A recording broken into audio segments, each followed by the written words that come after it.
Welkom in Europa, blijf hier tot ik dood ga. Europa, pa, Europa, pa. Welkom in Europa, blijf hier tot ik dood ga. Europa, pa. Europa, pa, pa, pa, pa, pa. Europa. Hola, buenos chicos y chicas, estamos aquí en Charlas del siglo XXI, nuestro especial Elecciones Europeas 2024. En esta ocasión contamos con Lina Gálvez, que nos acoge hoy aquí en la sede de Andalucía del PSOE. Buenas. Muy buenas. Muchas gracias por acogernos a Charlas del siglo XXI. La verdad es que es una oportunidad muy especial para nosotros. Nuestra segunda entrevista ya es lo que llevamos de especial. Y bueno, para poner un poquito en contexto a nuestros espectadores, Lina es europarlamentaria desde 2019, o sea que ha estado en esta última legislatura en el Parlamento Europeo. Pertenece a la delegación socialista española por parte del PSOE y forma parte entonces de la Alianza Progresista de Socialistas y Demócratas. Como formación podemos destacar que es doctora por el Instituto Universitario Europeo en Florencia y también pertenece al Departamento de Economía de la Universidad Pablo de Olavide de Sevilla, que yo personalmente conozco muy bien. Y en cuanto a su actividad parlamentaria, podemos destacar muchas cosas. En primer lugar, ha sido vicepresidenta de la Comisión de Industria, Investigación y Energía. También es miembro de la Comisión de Derechos de las Mujeres e Igualdad de Género y es miembro suplente de otras comisiones como la de Empleo y Asuntos Sociales y también de las delegaciones para las relaciones con Estados Unidos y con el sudeste asiático. Casi nada, vamos, una cosa... O sea, podríamos decir muchísimas cosas, pero bueno, la verdad es que nos espera unos minutos muy interesantes en los que vamos a aprender muchas cosas. Así que nada, si queréis vamos a comenzar con el... Cuando queráis. bloque. Bueno, pues chicos, Lina, bienvenida por mi parte y nada, vamos a comenzar ya con esta maravillosa entrevista tras la grandiosa presentación que ha hecho Estela en el día de hoy. Pues yo solo he enumerado datos. Vamos a hablar ahora de cositas interesantes y el primer bloque, como siempre, lo dedicamos un poco, ¿no?, para humanizar, ¿no?, la política, que muchas veces no hace falta esa humanización. Y en primer lugar, Lina, ha comentado mi compañera Estela que has estado en esta anterior legislatura en el Parlamento Europeo y te quería preguntar, como es obvio, ¿cómo valorarías en breves palabras estos 5 años de legislatura? Bueno, primero muchísimas gracias por la entrevista, es un gusto estar aquí con todas vosotras y vosotros, pues yo la valoraría como una legislatura muy fructífera. Se han hecho muchísimas cosas, se ha avanzado muchísimo en Europa, además se ha avanzado en una Europa más social, con muchísima más cohesión. Yo creo que eso quizás lo más importante, que se ha dado una respuesta a una crisis tan grande como la de la COVID, se ha dado una respuesta muy diferente, casi opuesta a la que se dio a la anterior crisis, con una conciencia social, con mayor cohesión, una salida más socialdemócrata a esta crisis que a la crisis anterior, que fue una salida de corte neoliberal que tuvo muchísimos sacrificios. Ha sido una legislatura compleja, principalmente por la COVID, que nos confinó a todos en nuestra casa, pero aún así tuvimos que hacer muchísimo trabajo para sacar las vacunas, las compras únicas de vacunas, los fondos Next Generation, y acabamos de despedir a los británicos cuando eso ocurrió con el Brexit, que se ha hecho efectivo también en esta legislatura. Y además luego ha venido también la invasión rusa de Ucrania, el conflicto de Gaza. O sea, ha sido una legislatura compleja, pero yo creo que muy fructífera y en la buena dirección. Nada monótona, desde luego. Yo más diría, como se le puede decir por aquí, ¿no?, no parar de sentir, todo el día pasando cosas nuevas, nuevos inputs, o sea, todo el día. Increíble. Y bueno, durante esos 5 años, yo supongo que aparte de todas estas crisis que hemos tenido, ¿no?, habrá habido algunos momentos interesantes, también en esos momentos un poco más divertidos, ¿no?, alguna anécdota así que puedas contarnos de la actividad entre el Parlamento Europeo. Al fin y al cabo son muchas personas allí, de muchos países diferentes, un poco así, un Erasmus versión políticos, así que ¿cómo valorarías tú Mira, eso? Pues yo fui una de las primeras Erasmus, o sea que podía contar también muchas anécdotas de cómo empezó el programa Erasmus, que no tenía nada que ver a cómo es ahora, ¿no? Que yo, pues como profesora universitaria conozco también bien cómo finalmente es ahora. Bueno, yo recuerdo que el primer pleno, el primer día que llegué, me subí en el ascensor con un señor que me sonaba mucho la cara y era Nigel Farage, que era el... Un gran europeísta, me suena a mí, ¿no? Exactamente, ¿no? El Brexiter, ¿no?, del UKIP, ¿no? Entonces era como este señor tan amable y tal, que luego bajo y de repente me encuentro con Berlusconi, que era muchísimo más pequeñito y más un hombre de cera como no me imaginaba. Pero lo curioso es que iba rodeada de chicas jóvenes, ¿no? Después de todo lo que hemos sabido, bueno, ahora que en paz descanse el señor, pero bueno, de todo lo que hemos sabido también de sus correrías con menores incluso, ¿no? Y fomentando la prostitución, en definitiva, pues era una cosa que a mí me llamó muchísimo la atención, ¿no? Antes que hablábamos de la interpretación, ¿no? Pues también recuerdo que, claro, los intérpretes allí son auténticos magos, son maravillosos las intérpretes porque son capaces de interpretar al menos deben de interpretar al menos de unas 6 lenguas cada uno, ¿no? Pero claro, hay cosas que dices tú, ¿cómo la interpretas, no? Entonces recuerdo un día que estábamos debatiendo el Me Too y el se acabó, ¿no? En el deporte, ¿no? De las mujeres y entonces, bueno, pues yo hice referencia a una chirigota del Carnaval de Cádiz señores intérpretes en apuros, que era, ¿no? Más María Jiménez y menos Rocío Monesterio, ¿no? Y entonces dije yo, y le pido perdón a los intérpretes, como dice la chirigota de Cádiz, no. Bueno, yo siempre he intentado llevar a Andalucía, yo creo que he sido la persona que más veces ha mencionado Andalucía en el Parlamento Europeo y claro, estamos en carnavales y bueno, pues me sentí, pero pedí disculpas, Hubo apuros en las cabinas, pero seguro que también muchas risas. Sí, pedí disculpas, la verdad que sí. Pero yo creo que se pasarían bien, también es como un desafío, así que tú dices, yo estaría con los auriculares riéndome y al mismo tiempo interpretando, o sea, tiene que haber sido un momentazo. Pero pedí disculpas, pedí disculpas. Bueno, hay muchísimas anécdotas. La primera vez que fui a un trílogo era todavía bastante inexperta, soy la vicepresidenta de la Comisión de Industria, Investigación y Energía y no era como ponente principal del Parlamento, por tanto no era, sino era presidiendo el propio trílogo, ¿no? Y claro, a las 7 tienes que presidir, sustituir al presidente en un trílogo, ¿no? Que es donde nos juntamos, ¿no? a tomar ya la decisión final entre el Consejo, el Parlamento y la Comisión. Y nada, a las 7 de la tarde yo me voy allí y a las 8 de la tarde veo que el comisario se abre un bocadillo con el papel albal y empiezo a pensar, ostras, esto que es a las 2 de la mañana yo tenía un agujero, era la continuación del roaming para que todos podamos hablar por teléfono a bajo coste, era importante esa. Yo tenía un agujero porque nadie me había dicho, oye, llévate un bocata, ¿sabes? Llévate una Coca-Cola. Bueno, Coca-Cola puedes luego salir un momento y lo que es ser amateur, claro. Uy, Dios mío, qué hambre pasé.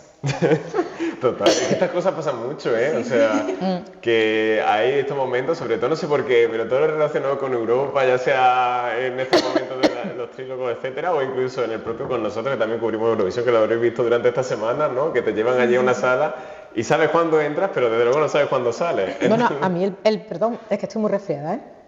El primer consejo que me dieron cuando entré en política institucional, yo estaba de profesora en la universidad y pasé a ser consejera de Andalucía, de conocimiento de universidades. El primer consejo que me dieron es, cuando veas un baño, entra y cuando veas comida, come.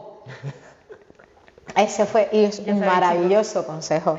Ya sabéis, sabias palabras, sabios consejos. Cuando veas un baño, porque luego no sabes, o sea, te vas ahí encajando una cosa tras otra, No, yo siempre se lo digo a mi madre cuando salgo de mi casa, yo siempre les digo, nunca sé cuándo será la última vez que vaya al baño y la última vez que beba agua, así que por si acaso. Bueno, es que las madres solemos decir eso de antes de salir al baño. Nunca relativicéis la importancia de ese tipo de cosas. No, para nada, porque... Y bueno, en esa actividad, ¿no? Dentro de esos 5 años que habéis tenido, ¿no? Habrá muchos momentos que tú recuerdes también, ¿no? Ya a nivel más político, ¿no? En este caso de haber presentado iniciativas, que tú digas una iniciativa de la cual tú digas, oye, muy orgullosa de haber presentado esta, y otra que tú digas, me faltó un poquito ahí que podría haber hecho un poquito más. Bueno, yo la verdad es que me siento muy orgullosa del trabajo que he hecho, porque he trabajado muchísimo. De hecho, estoy en los rankings de las que más ha producido, ¿no? O sea, que en ese sentido... No, en ese sentido muy satisfactorio, pero bueno, eso es cuantitativo, en definitiva, ¿no? Pero yo sí que estoy muy orgullosa de haber digamos, he sido ponente, he estado de ponente en muchas leyes, o de ponente en la sombra en muchas leyes, de haber metido en todas esas leyes, por ejemplo, la ley de chip, la ley de industrias de cero emisiones netas, la estrategia industrial europea, el Consejo Europeo de Innovación, el Instituto Europeo de Innovación y Tecnología, en todas ellas haber metido la justicia social, y cuando digo la justicia social es intentar que cualquier ley, cualquier política que en definitiva nos afecta de manera desigual a personas porque estamos en situación desigual, pues que sirvan para reducir esas desigualdades y sirven para reducir esos colchones. Entonces yo he metido en todos digamos el mayor equilibrio territorial, viniendo de una tierra como Andalucía, ¿no? Pues intentar, ¿no?,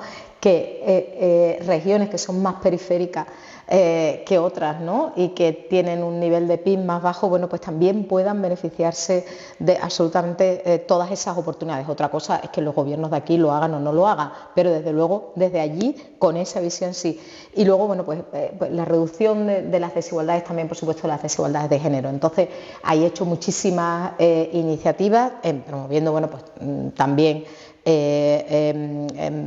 propuestas no legislativas, como uno que hice de la pobreza de las mujeres en Europa, para decir a la Comisión, oye, que aquí hay un problema y que esto perpetúa la pobreza intergeneracional con la pobreza infantil, y aquí hay que actuar. O, por ejemplo, en el caso de género, o en el caso territorial, pues proponiendo, por ejemplo, un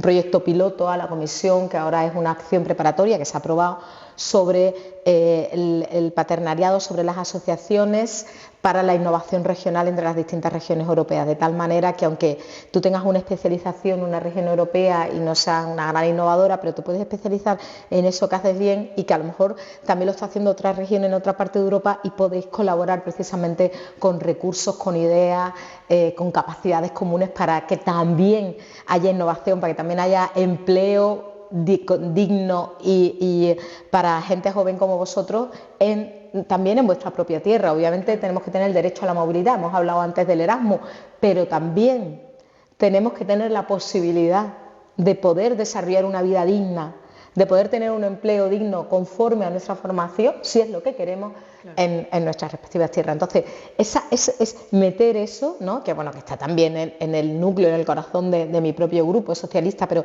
eso ha sido una cosa que he trabajado mucho. Y tú dices frustraciones. Frustraciones más que personales, han sido más colectivas, de ver que no podíamos mover más el resultado del Parlamento en una determinada dirección, o el resultado de la negociación final de los trílogos en otra dirección. Voy a poner un ejemplo del Parlamento y voy a poner otra de los trílogos para que se entienda. El Parlamento, por ejemplo, yo creo que la respuesta que hemos dado frente a la invasión rusa de Ucrania ha sido ejemplar, y realmente de unidad, y realmente apoyando la democracia y la libertad, ¿no? Sí. Pero con Gaza no. Con Gaza no hemos tenido esa respuesta unitaria, esa respuesta realmente de defender los derechos humanos en todos sitios, ¿no? Algo tan básico como que los derechos humanos son universales, ¿no? Yo creo que ahí no hemos llegado, no porque mi grupo no quisiera, no porque yo no quisiera, sino porque las mayorías del Parlamento no han ido en esa dirección, y eso ha sido muy, y sigue siendo muy frustrante. Y por ejemplo, otro episodio en el que la posición del Parlamento sí que conseguimos un buen resultado, incluso con algunos parlamentarios, no todos, de otros partidos pues más conservadores, ¿no? Por ejemplo, el Partido Popular Europeo, que se dividió bastante, por ejemplo, en la Directiva de Violencia contra las Mujeres, que por fin tenemos una directiva europea. En el informe del Parlamento sí que habíamos metido la violación basado en el sí es sí y basado en el propio Convenio de Estambul como delito, y en cambio luego en las negociaciones con el Consejo tuvimos que dejarlo caer, porque si no la directiva no salía, y preferimos, bueno, pues avanzar todo lo que la directiva avanzaba, dejando caer eso. Hablando de motivaciones y también de preocupaciones, al final la legislatura termina pero muchos problemas y muchos desafíos de los que había antes se quedan. Entonces hay cierta continuidad en ese aspecto. Diría que también precisamente esas pequeñas frustraciones, esas preocupaciones son también una motivación para seguir en esta legislatura. Bueno, sin duda, y sobre todo porque además estamos en un momento, yo creo que un punto de inflexión histórica muy serio, ¿no? Y eso a mí personalmente desde luego me motiva muchísimo.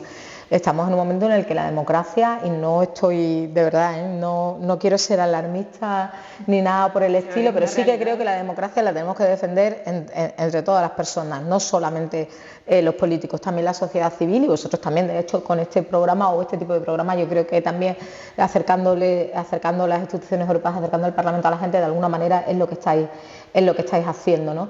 Yo creo que estamos en un punto de inflexión histórica, está habiendo transformaciones muy profundas que están cambiando absolutamente todo, nuestra manera de producir, nuestra manera de relacionarnos, ¿no? Me refiero sobre todo a la transición verde, a la transición digital, que además nos afectan, vuelvo a las desigualdades que nos afectan de manera diferente, por tanto necesitan de muchas políticas públicas realmente para que esos impactos no sean tan desiguales como lo serían si no hubiera intervención pública. Impactan de manera distinta en los territorios, en las personas, son brechas que los populismos, que la extrema derecha está utilizando para meter miedo a la gente y para enfangarlo todo y hacerles creer que todos somos iguales y que la democracia no da respuestas y que no crean en el poder transformador de la política en definitiva, ¿no? Y realmente hay un ataque claro y directo a la democracia y al proyecto europeo y por tanto a nuestras libertades, a nuestros derechos fundamentales y a nuestro bienestar, ¿no? También y yo creo que esto es lo que más sin duda me motiva, el tener ya la experiencia de estos 5 años, el tener también una formación, en mi caso, académica, profesional, que yo creo que puede aportar mucho, el estar en un partido europeísta como el Partido Socialista y que tiene muy claro qué Europa quiere construir, como se ha demostrado en esta última legislatura también con el liderazgo del presidente Sánchez, y el saber lo que tenemos entre manos y que es muy serio y que realmente va a requerir de todo nuestro esfuerzo, de todo nuestro aliento y de todo nuestro compromiso para poder realmente defender y salir con una Europa más fuerte, más democrática y mejor para todos. De hecho, hay cierta preocupación, ¿no?, por los resultados precisamente de las urnas en los próximos meses de verano, porque se está hablando de que quizás se rompa un poco el consenso que siempre ha existido entre las fuerzas más moderadas, ahora que están entrando con más fuerza los grupos más de extrema derecha, y que siempre además han defendido proyectos más bien euroescépticos y que sin embargo están entrando en el Parlamento. O sea, se presentan a unas elecciones para dinamitar aquello que se supone que se va a construir con estas elecciones, ¿no? O sea, son grupos que no participan normalmente en el día a día de la elaboración de las leyes y que luego, por supuesto, votan en contra en los plenos y que esperemos, bueno, pues que entre todas las fuerzas democráticas y proeuropeas seamos capaces de contenerlo. Yo creo que ahí está la clave.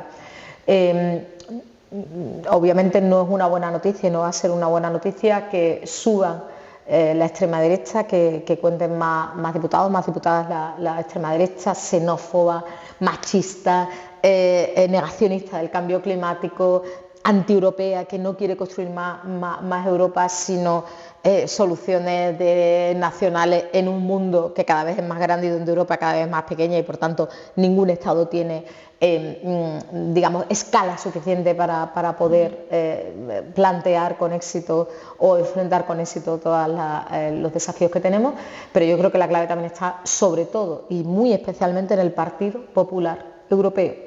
El Partido Popular Europeo, efectivamente, todas estas décadas, todas estas legislaturas, ha sido central en la construcción europea, un partido pro-europeo. En el Parlamento Europeo no hay mayorías de ningún grupo, ni tampoco la Comisión tiene ningún color, y mucho menos el Consejo, ¿no?, que son los Estados miembros, con lo que hay que pactar absolutamente todo. Pero si tú pactas, en vez de pactar con lo que siempre has pactado, con la socialdemocracia, los liberales, en los últimos años también los verdes, ahora ensayas pactos con la extrema derecha, pues entonces es para preocuparnos muy mucho, porque entonces sí que podrán llegar a muchas mayorías, como ya han ensayado en algunos casos puntuales en esta última legislatura. Y a mí me preocupa y llamo a la responsabilidad realmente de los populares para seguir construyendo Europa, y una Europa democrática para todas las personas. Ahora hablaremos de todos los temas estos de campaña, todas las cuestiones que estamos mencionando, hablaremos en este bloque a continuación, y ahora vamos centrándonos en esas cosas antes de pasar a hablar de la campaña, de lo que propone el Partido Socialista. Quería mencionar una cosa que a mí me parece curiosa, ya que estamos hablando de la serie de pactos y todas estas cuestiones que están sucediendo actualmente y cómo pueden cambiar esos ejes. También lo hemos visto, por ejemplo, en Italia, con la entrada de Giorgia Meloni, en este caso, que, por ejemplo, o muchos de nosotros, ¿no?, personas que leemos, estamos atentos, se veía que ese corte más euroescéptico se ha ido, vamos a denominarlo moderando, y ahora incluso esa especie de moderación, ¿no?, porque al principio era nosotros con Europa nada, pero de repente toman un montón de iniciativas europeas e incluso se abren a eso, a pactar con el Partido Popular Europeo, y se habla hipotéticamente de un posible pacto para poner a ese futurible presidente de la Comisión llamado Mario Draghi, pero está todo ahí en el aire. ¿Hay esa diferencia entre ECR y el grupo ID o no? A ver, la diferencia principalmente entre ECR y ID, por ejemplo, para que nos hagamos una idea y sepamos de qué estamos hablando, Vox, con todo que dice que, bueno, que la Unión Europea es como una república soviética, que somos como China, autoritarios, ¿no?, que prácticamente engañamos a las personas, que les robamos, etcétera, etcétera. Vox está en ECR, que sería el más moderado de los dos grupos, ¿no? O sea, en realidad no es tanto una cuestión de moderación, sino de Europa. Unos son completamente contrarios a la Unión Europea, absolutamente contrarios, y otros lo que quieren es una Europa más debilitada, una Europa de confederación entre Estados, que se pongan de acuerdo para unas cosas, pero que no compartan soberanía con la Unión. Entonces, la diferencia no es tanto un eje ideológico como simplemente de conformación. Es cierto que luego los hay que no están ni en esos dos grupos, o sea, Fidesz de Orbán ni siquiera está en ninguno de esos dos grupos, ¿no? Están en los no alineados. También una gran ¿no? preocupación. Entonces, claro, pero bueno, cuando llegas al poder, como ha sido el caso de Meloni, que yo creo que es un punto de inflexión muy importante en todo esto que estamos hablando de qué va a hacer el Partido Europeo, ahí es donde el Partido Europeo se ha planteado decir, bueno, ya hay también países importantes dentro del Consejo que tienen gobiernos de extrema derecha, y bueno, podemos blanquearlo, ¿no? Incluso en el primer debate frente a la campaña de los candidatos de los partidos europeos, ¿no? Ursula von der Leyen, que siempre había defendido frente a Manfred Weber, que es el jefe de filas ahí en el Parlamento, que realmente tenía que haber un cordón sanitario frente a la extrema derecha, pues ya empezaba, claro, ahora tienen que elegirla, ¿no? Entonces ya empezaba como a decir, bueno, podemos probar esto. Entonces yo creo que Meloni ha supuesto un cambio. Y es verdad que Meloni ahora participa... ¿no? Si no me equivoco, es la número 1 en la lista europea en Italia. Sí, pero para Italia, luego podemos hablar un poco de Italia, porque Italia tiene algunas particularidades, también se presenta el Shame, pero no se presentan en todas las circunscripciones, pero no sé, pero no van, o sea, nunca van a tomar el acta, ni es un poco, no sé. También en Italia los parlamentarios tienen que buscar fondos para su propia campaña, lo cual desvirtúa completamente la democracia tal y como la conocemos aquí en Europa. O sea, que Italia tiene muchas particularidades en general. Yo que vivo allí 5 años conozco bien el país, ¿no? Pero en cualquier caso, ese blanqueamiento que se ha empezado a hacer por parte de la derecha, sobre todo desde la idea de Meloni, tú dices, sí, Meloni está ahora participando y es verdad que participa normalmente, pero bueno, está mandando a los inmigrantes a Albania. Si yo fuera lesbiana no querría vivir en Italia, porque no podría desarrollar un proyecto familiar, digamos, en condiciones, por supuesto, que decir de ser inmigrante. Quiero decir que está haciendo políticas de extrema derecha en Italia. Las va combinando, ¿no? Las va combinando, y así dejando también que la gente vaya con el brazo en alto por la calle, con lo que eso implica en algunos vídeos. Pero bueno, ante eso, ¿no? Tenemos la propuesta que va a ofrecer el Partido Socialista, ¿no? Y antes de entrar ya en los bloques, las preocupaciones juveniles, queremos que nos hables, aprovechando, voy a hacer una pequeña broma sarcástica, ¿no? Aprovechando que estamos ante vuestro nuevo eslogan, ¿no? Sé más Europa, estamos con más ganas que nunca de afrontar esta nueva legislatura. Y si es así, pues cuéntanos un poquillo, ¿cuáles son las 3 líneas básicas del Partido Socialista de cara a estas elecciones europeas? Bueno, yo creo que el Partido Socialista de España y la familia socialista europea es tremendamente europeísta. Y además creo que ahora mismo está realmente ratificadas las propuestas por lo que ha sido la última legislatura, que ha tenido un sello, o sea, la respuesta que se le ha dado a la COVID, con, por ejemplo, los fondos Next Generation, por primera vez con que es aunque fuera temporal, una capacidad fiscal con una deuda mancomunada que ha permitido financiar a los Estados miembros pues todos los ERTE, toda la crisis, el impacto de la crisis, la transformación y sobre todo unas estructuras productivas más resilientes también que nos permitan pues estar mejor preparados para futuras crisis, y además lo estamos haciendo creciendo y repartiendo mejor ese crecimiento, ¿no? Han subido los salarios mínimos, las pensiones, ha disminuido la desigualdad. Yo creo que ese aval de decir, oye, es que si hacemos las cosas con justicia social, no solamente es que se reparte mejor y le va bien más a la gente, sino que incluso nos va bien a todos y recibimos más inversión, etcétera, etcétera. O sea que tenemos, yo creo que ese aval del protagonismo de las políticas socialistas y socialdemócratas en esta última legislatura y el liderazgo además de Pedro Sánchez. Las propuestas del Partido Socialista es sin duda seguir haciendo esas transiciones que es que no es que tengamos que hacerlas porque queramos hacerlas, es que se están produciendo, se están haciendo y los tenemos que garantizar que se hagan con justicia social. Yo creo que la idea de las transiciones justas sigue siendo una apuesta central, ¿no? Ese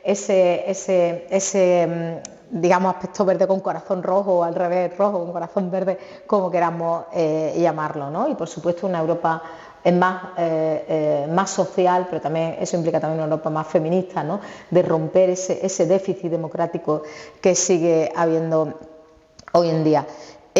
Otra propuesta importante, yo creo que del Partido Socialista, es avanzar en más Europa, porque no podremos hacer todas las inversiones que estas transiciones necesitan y hacerlo con esta justicia social. No podremos ubicarnos en este nuevo orden global manteniendo pues cadenas de valor seguras, reindustrializándonos, produciendo, teniendo una cierta seguridad económica, también una seguridad energética, si no avanzamos en más Europa. Porque no podremos, necesitamos una capacidad fiscal permanente, un Next Generation permanente, y esto va a ser un caballo de batalla por el que va a haber que luchar mucho esta legislatura, porque si no, no podremos financiarlo, lo financiará cada Estado. Pero ¿qué pasa? Aquellos que tengan más colchón fiscal, más capacidad fiscal, pues podrán invertir más y se crearán desigualdades. Y no podemos construir un mercado único, no podemos construir una Europa si no jugamos todos con las mismas reglas de juego, ¿no? Y por tanto sin cohesión. Y yo creo que el tercer gran eje debe ser el de parar el fascismo, el parar esos movimientos antidemocráticos, y esto se hace pues con más democracia, se hace con un respeto sin fisura a los derechos humanos, a los valores fundamentales, al Estado de Derecho, y sin excepciones de ningún tipo, ni por aquí sí, pero aquí como quiero pactar con Vox, pues entonces aquí me lo salto, y aquí yo defiendo, hago un determinado discurso, pero como me interesa pactar, pues entonces esto no pasa nada. Sí que pasa porque se blanquea lo que no podemos blanquear. Entonces, resumiendo, para todos aquellos telespectadores que nos están viendo, las 3, por así decirlo, ideas principales serían, en primer lugar, como bien dice vuestro lema, más Europa, defendiéndolo para ampliar esa capacidad de acción. también esa transición hacia la justicia social y también un poco escudo, ¿no?, ante este caso, las diferentes ideas de extrema derecha que provienen de grupos como lo hemos estado hablando antes. Y ahora vamos a ver cómo se traslada todo eso en el siguiente bloque, en el último bloque ya. Muy bien, pues entonces vamos con el último bloque. Hemos estado ya comentando algunas temáticas un poco que van a, digamos, hacer el esqueleto de esta próxima campaña para las elecciones europeas, pero nosotros, como jóvenes y como la mayoría de nuestros espectadores son jóvenes, queríamos poner sobre la mesa algunas temáticas en particular que nos preocupan, pues un poco en especial. Entonces, en primer lugar, de hecho, vamos a sacar un tema que ya hemos estado comentando anteriormente, aprovechando que estás en la Comisión de Derechos de las Mujeres e Igualdad de Género. Te queríamos preguntar precisamente acerca de la Directiva sobre Violencia de Género, que es bastante reciente y que hemos estado justo comentando hace unos minutos.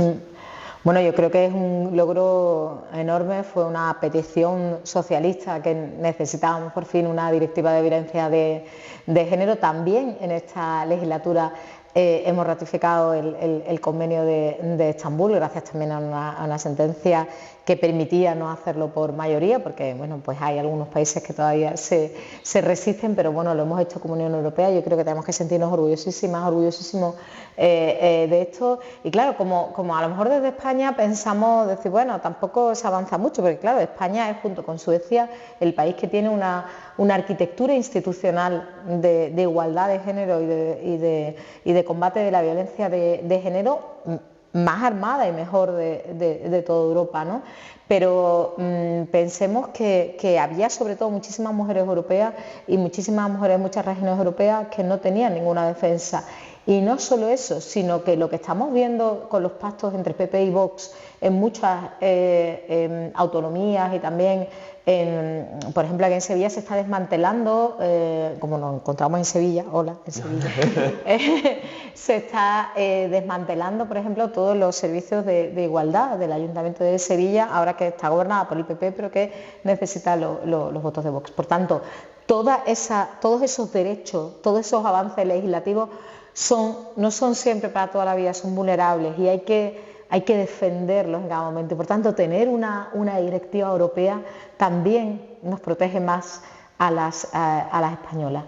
Estábamos estudiando un poquito la directiva y de hecho nos ha llamado bastante la atención un poco el paralelismo que podríamos quizás hacer entre esta directiva y la ley Solo sí es sí, que ha suscitado tanto alegrías como preocupaciones durante su implementación. ¿Qué aprendizaje quizá podríamos sacar de esta ley o cómo hemos conseguido trasladar quizá estas bases que se comparten a nivel europeo? Bueno, la ley española ha sido base de la ley europea, la ley española del sí es sí. Aunque luego, como he dicho antes, en el acuerdo final ha habido que sacar la violación del acuerdo final, pero la postura del Parlamento apoyaba este sí es sí, lo cual demuestra también una gran hipocresía. O sea, partidos como el Partido Popular, que aquí la han montado parda con la ley del sí es sí y que prácticamente han hecho una oposición feroz. Y yo recuerdo todavía una delegación que vino del Parlamento Europeo precisamente al principio después de la ley del sí es sí, y fue una cosa canalla realmente. Y luego, bueno, pues allí lo defendían con total normalidad, o sea, la misma persona, ¿no? Hacía. Entonces, estos episodios de travestismo político, por favor, estar muy atentos porque son bastante interesantes y conllevan muchísima hipocresía, que la verdad que no tiene mucho sentido, ¿no? La legislación española, como digo, ha cogido como ejemplo, pero también la podemos coger como ejemplo de cómo necesitamos a veces más tiempo para madurar las cosas. O sea, nosotros tenemos la Ley Integral de Violencia de Género del año 2004, pero no hemos incluido, por ejemplo, la violación como delito, que sí que estaba en el Convenio de Estambul, o que aparece en el Convenio de Estambul, hasta 2022. ¿Vale? Por tanto, yo creo que todos los avances que hemos hecho en la directiva tenemos que sentirnos muy orgullosos, aunque no hayamos incluido finalmente el delito de violación, pero sí que hemos incluido una cláusula muy potente, muy fuerte para revisarlo en 5 años, que le dé tiempo a esos Estados miembros que no han querido apoyar esta parte de la directiva para que vayan cambiando sus códigos penales y finalmente en 5 años podamos incluir como un delito europeo, un delito de violencia de género, el sexo sin consentimiento, que en definitiva es violación, ¿no? Uno de los aspectos también que quizás suscita más preocupación a la hora de legislar es el tema de la ciberviolencia de género. También hablábamos antes de la transición digital. Como digo, trae muchas ventajas, pero también en muchas ocasiones muchos desafíos, y este es uno de ellos.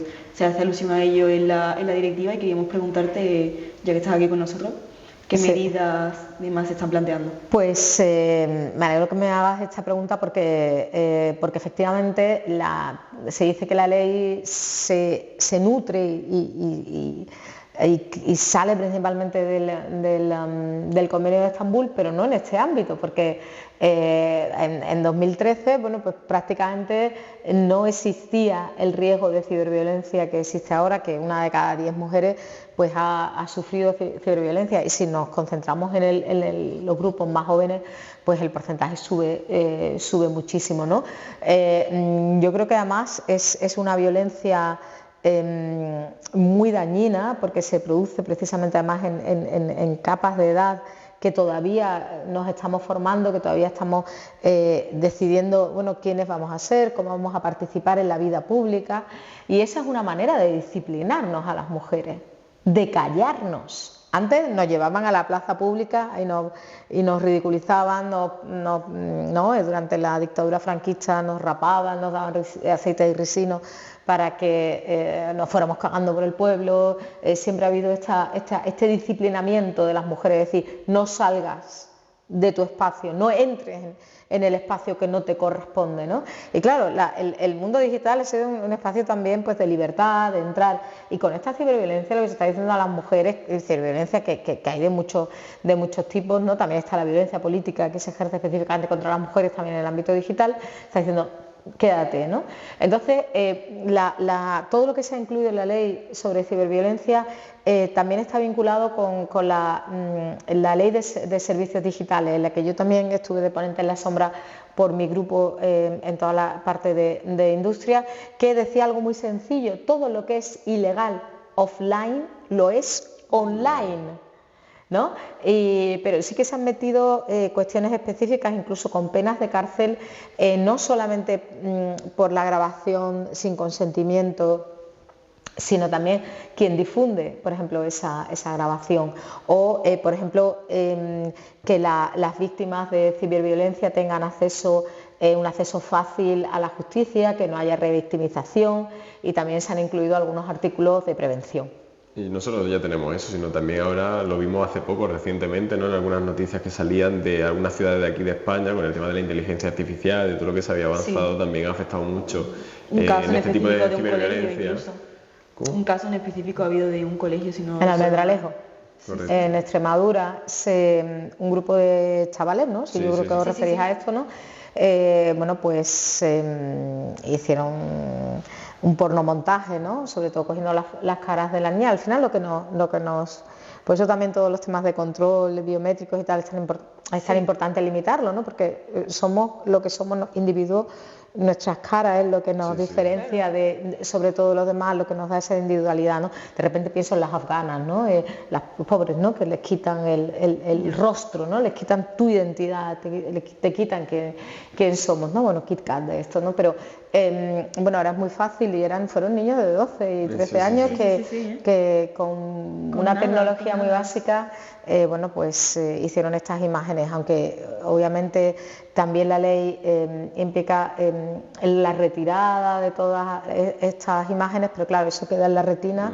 Fijaros, de niñas, ¿no? Yo que tengo una niña de 13 años, me imagino que hubiera sido una de las víctimas, y realmente se te ponen los pelos como escarpia, porque eso evidentemente te condiciona ya toda la vida, ¿eh? Y son niños, pero claro, si hay unos adultos a su alrededor que cosifican a las mujeres, que justifican, ¿no? Sí, una cultura del odio contra las mujeres, que bueno, pues que no, lo hemos visto también con la mujer del presidente, a la que llaman Begoño, que dicen que, bueno, si fuera trans, pues ya está, es trans, fantástico, ¿no? Pero con esa herir, ¿no? Y cosificar a las mujeres, pues claro, luego esa permisividad luego llega a los niños, ¿no? Tenemos que hablar también de otras temáticas importantes. Hemos hablado de la igualdad de género en este caso, pero también tenemos que hablar de otro tema que podemos decir que se está diluyendo un poco, quizás, que es el tema de la reindustrialización verde, en este caso el cambio climático, en este apartado. Y es que según el Eurobarómetro, chicos y chicas, el último Eurobarómetro que se sacó antes de las elecciones, bueno, antes de la campaña ya electoral, se reflejaba que el cambio climático, que en la anterior legislatura era la preocupación número 1 en 7 países de la Unión Europea, actualmente solamente se encontraba en un único país como la preocupación principal, y este era Suecia. Por lo tanto, ¿qué crees, con tu experiencia dentro del Parlamento Europeo, que ha podido ser el hecho que a los jóvenes y a las personas en general hayan hecho que el cambio climático no lo sitúen como una de sus principales preocupaciones actualmente? Pues yo creo que la desinformación, sin duda, y la capacidad que ha tenido la extrema derecha y la derecha, que con ella pacta, digamos, inocular el virus del negacionismo y el nihilismo vinculado a la desesperanza, es decir, la política no tiene capacidad transformadora, y la capacidad también de aterrizar esas consignas internacionales negacionistas en los problemas específicos de cada sitio, ¿no? Vapuleando a la población y de manera completamente inconexa con otros temas y además dando soluciones que son puntuales y por tanto completamente irreales, pues yo creo que esto es lo que está detrás. Es cierto que el cambio climático, digamos, necesita de soluciones que son a muy largo plazo. En cambio, los efectos los estamos sufriendo en el corto plazo.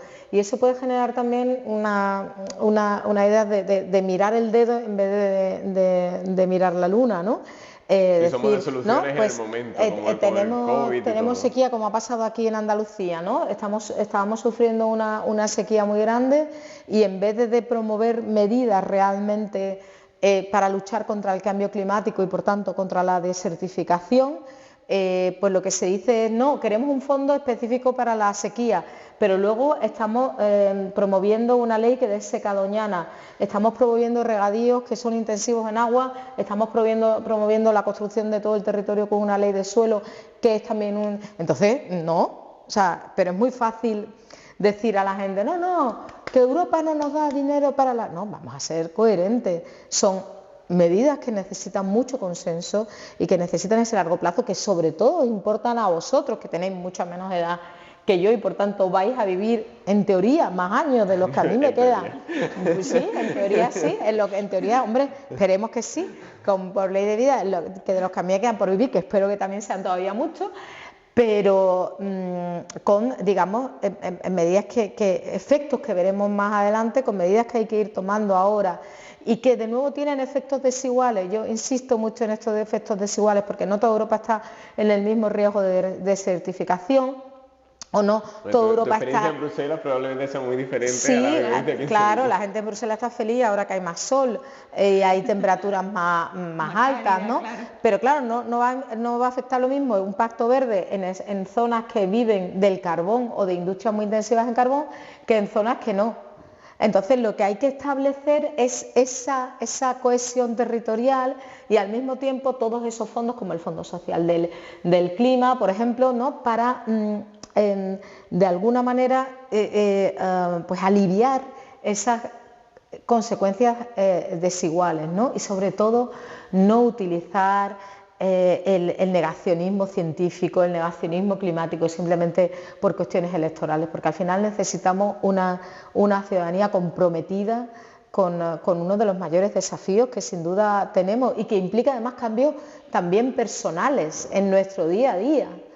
Y por tanto necesitamos una ciudadanía realmente comprometida. Así que esos resultados del Eurobarómetro sobre todo aprovechar la oportunidad a nivel económico también, que supone para nuestro país una principal base. Bueno, y no solo eso, sino que si nosotros además, que es lo que está haciendo Europa, lideramos esas soluciones verdes a esos problemas, a esos desafíos, también nos estamos poniendo en la cabeza de la innovación, digamos, de esa reindustrialización verde que va a generar también empleos y va a generar, bueno, pues que también eso lo podamos ir exportando y llevando a otros lugares, con lo que va a generar también empleos de calidad.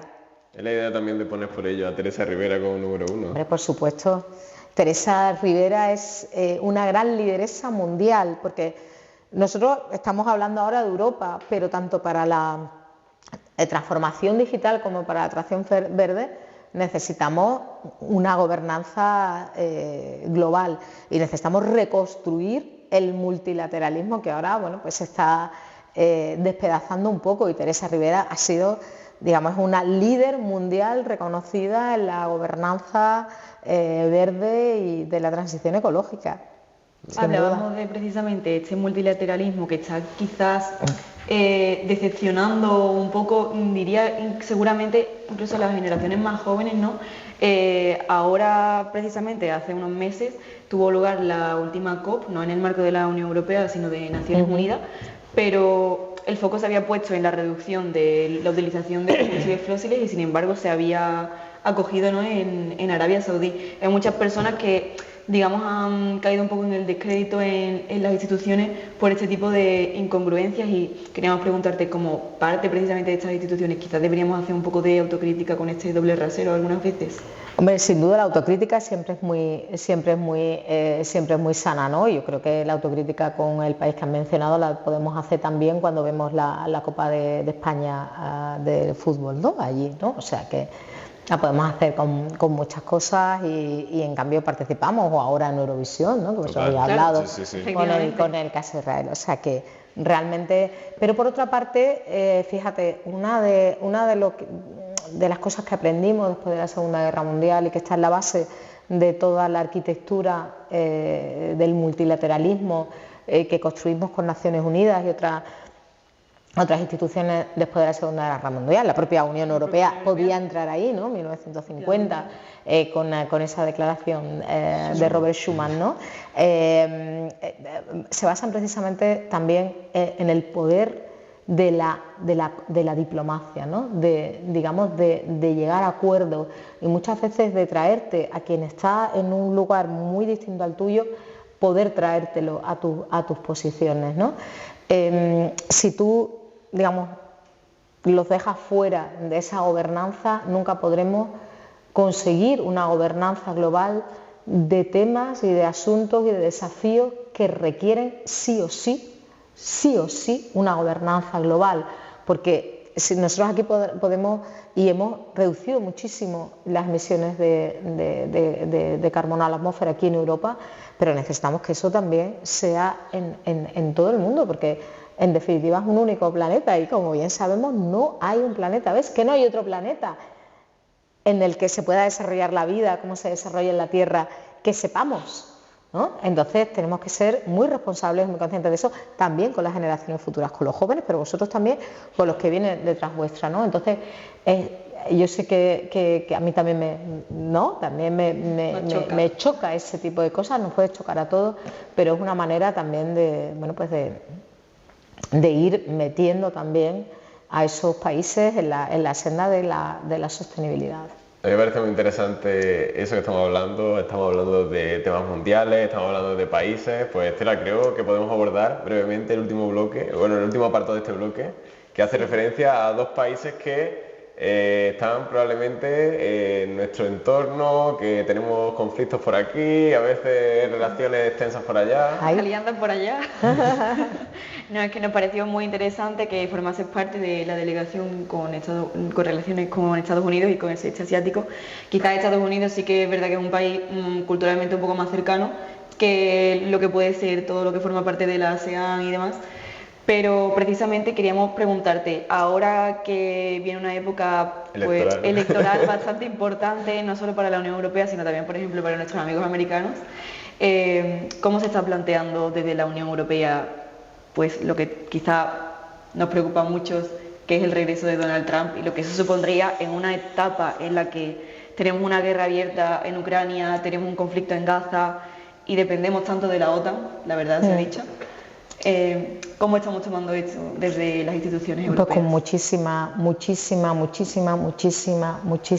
muchísima preocupación. Es verdad que se dice que las relaciones transatlánticas son relaciones muy sólidas, cosa que es verdad, aunque es verdad que se deterioraron mucho con el anterior gobierno Trump. Eso lo he vivido yo en la propia delegación de Estados Unidos, que cuando empezamos todavía estaba el otro gobierno, como ha ido que ir, digamos, reconstruyendo muchas de las relaciones con el gobierno Biden, sobre todo también porque el gobierno Biden también ha tenido algunas medidas, como por ejemplo la ley de reducción de la inflación, sí, que no fue exactamente la más acorde con las reglas de la Organización Mundial del Comercio y que por tanto nos sorprendió muchísimo, una magnífica ley de política industrial teniendo en cuenta política social y política de cohesión territorial, pero evidentemente que de cara a tus socios comerciales pues no era lo más respetuoso a lo mejor del mundo, ¿no? Pero luego sí que se han ido reconstruyendo mucho las relaciones. Existe el Consejo de Tecnología y de Comercio, donde se hace un trabajo continuo precisamente para mejorar en toda esta gobernanza transatlántica y esta gobernanza global, y cada vez se está cooperando en más cosas porque es necesario, sobre todo de cara a esta revolución verde, de cara a esta revolución digital, y también porque el mundo, la geopolítica, este mundo de las relaciones digamos multilaterales que heredamos después de la Segunda Guerra Mundial, pues también está cambiando muchísimo hacia nacionalismos económicos, hacia bloques, hacia una regionalización de la globalización, y por tanto hay que ir situándose en con esos partners, con esos socios afines, y se está haciendo también muchísimo trabajo en ese sentido. Se han reconstruido mucho, se han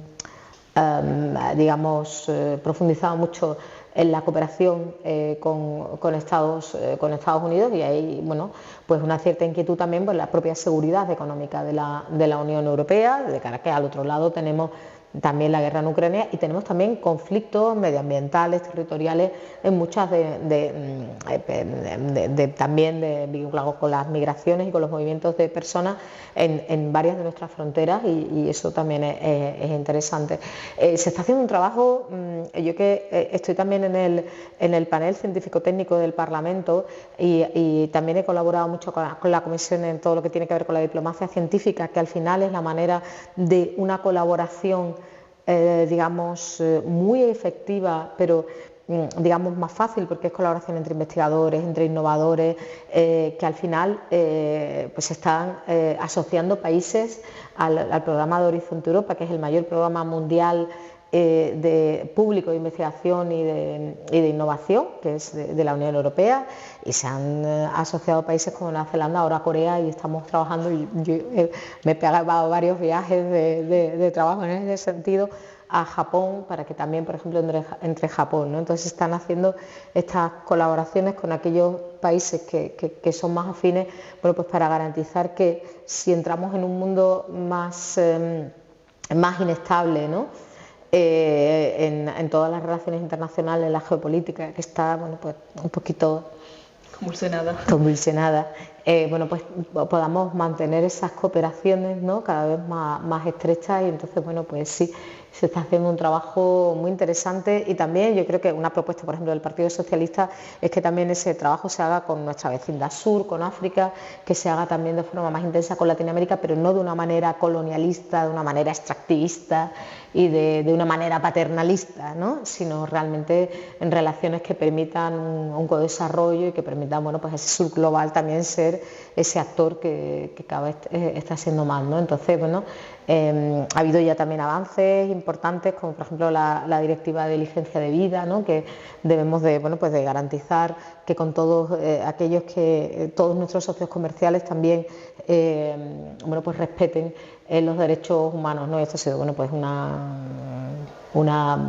petición, una diana socialista que se ha conseguido, pero hay ahora que, bueno, pues que mantenerla, que desarrollarla, y no podemos mantener, bueno, ningún tipo de relaciones coloniales ni nada que se parezca, ni paternalista ni extractivista con ningún país, a pesar de que ahora, por ejemplo, también hemos hecho la directiva de materias primas críticas, que implica también relaciones comerciales en el ámbito de las materias primas.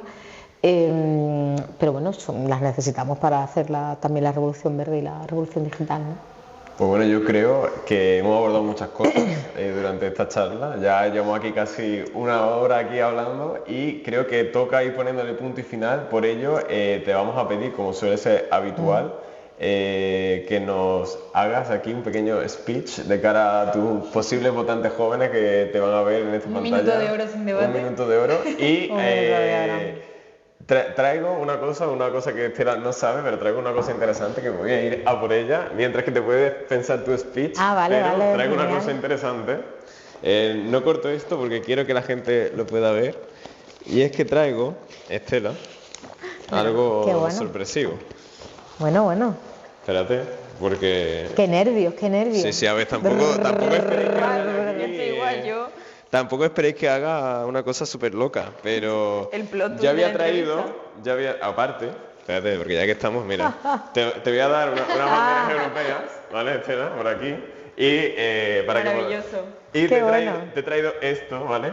Que es Sí. un sobre de alguna elección que hemos podido tener, porque como ya sabéis, en España jamás tenemos elecciones.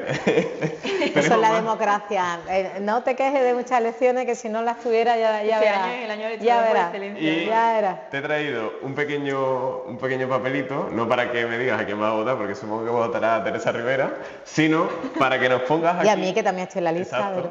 Número Antes de 6. que des tu speech final, pues que nos pongas aquí en este papelito, que me parece una idea interesante, Ay, un ay, compromiso que quieras alcanzar a lo largo de esta legislatura. Un compromiso, vamos a ponerlo, mira, yo creo que un buen término sería, en el caso de que probablemente pase a formar parte del Parlamento, como bien apuntan las encuestas electorales, un compromiso de cara, por ejemplo, de aquí a mitad de legislatura. Así un compromiso a corto plazo, y que podamos comprobar. Nosotros no vamos a abrir este sobre, es como una cápsula del tiempo, Vale. vamos a denominarlo. Entonces nosotros no vamos a saber nada, y dentro de 2 añitos y medio, pues no sabremos dónde estaremos, pero En 2027-2028. a lo mejor aparecemos por allí y decimos, Lina, ¿no cumpliste o no? Ya veremos.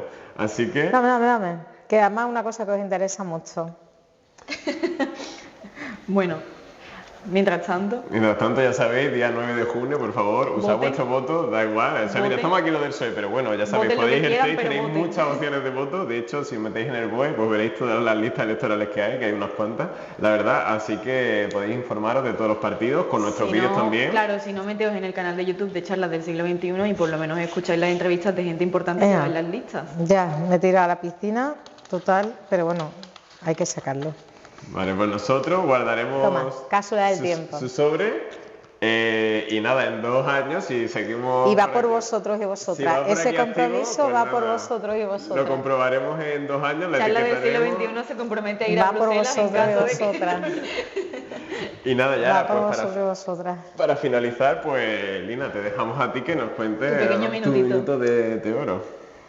Pues yo creo que lo primero que tenéis que votar el día 9 de junio, porque os va mucho en ello, especialmente a las y los jóvenes, porque primero tenéis más tiempo por delante, pero sobre todo porque tenéis todavía un proyecto vital que construir, que sea vuestro proyecto, el que queráis, y que sea con dignidad, que sea con empleo, que sea con bienes públicos europeos, con servicios que os permitan realmente, aunque vengáis de trastos sociales, a lo mejor con menos posibilidades, más posibilidades, poder igualmente desarrollarlo, bueno, pues con una sanidad pública, con una educación pública, que tengáis también esos empleos, que permitamos hacer esas transformaciones verde y digital, que lo hagamos todos los europeos de manera conjunta, para que haya más posibilidades de hacerlo con mayor justicia y con mayores posibilidades de empleo, y que lo hagamos respetando las libertades, los derechos fundamentales y los derechos humanos. Y eso se hace defendiendo la democracia, y la democracia no solamente la defendemos los partidos políticos, sino la defiende cada ciudadano, cada ciudadana, la defendéis sin duda vosotros votando, pero también siendo ciudadanos y ciudadanas activas, exigiendo a los políticos, digamos, un compromiso real, exigiendo que no mientan, exigiendo que no enfanguen, exigiéndoles realmente un compromiso con el bien común, que yo creo que es lo que sin duda la candidatura socialista pues llevamos. No en vano en las últimas elecciones que ha habido en Cataluña hay una verificación del porcentaje de mentiras, de medias verdades, y había algunos partidos que no llegaban al 30%, y el partido con más diferencia que tenía, digamos, que ha dicho verdades, ha sido el que ha ganado, que ha sido el Partido Socialista de Cataluña. Por tanto, se puede ganar, y se puede ganar con la verdad. Pues nada, el día 9 de junio tendremos las elecciones europeas y os invitamos a todos y todas a votar en estas elecciones, ya sea el Partido Socialista o cualquiera de los partidos que entrevistemos. Votad lo que queráis, votad lo que queráis, pero democracia, que es democracia y europeos, proeuropeos. Pero bueno, que votéis, pero que sean consecuentes, realmente lo sean. Así que no tenéis tanta opción. Así que nada, Lina, desde nuestra parte, pues nada, ha sido un placer tenerte en nuestro canal. Muchísimas gracias. Y mucha suerte en esta elección. Muchísimas gracias.